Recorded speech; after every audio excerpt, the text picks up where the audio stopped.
তো দীক্ষা লোৱাৰ পিছত তাতেই গুৰুৰ লগত যি সম্পৰ্ক শেষ হৈ নাযায়। যেতিয়া এজনী ছোৱালীৰ এজন পুৰুষৰ লগত বিবাহ হয়, বিবাহৰ লগে লগে কি সকলো দায়িত্ব শেষ হৈ যায় নে দায়িত্ব আৰম্ভণি হয়? দায়িত্বৰ আৰম্ভ হয়, এতিয়া বহুত দূৰ আগবাঢ়িবলৈ বাকী আছে।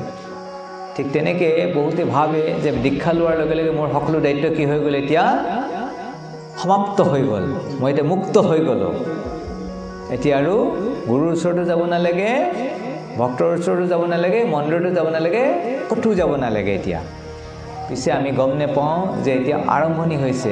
সেইকাৰণে কয়, ইংৰাজীত কয় ইনিচিয়েশ্যন। ইনিচিয়েশ্যন মানে হৈছে আৰম্ভণি। তো গুৰু পাদ আছে তস্মাৎ কৃষ্ণ তস্মাৎ।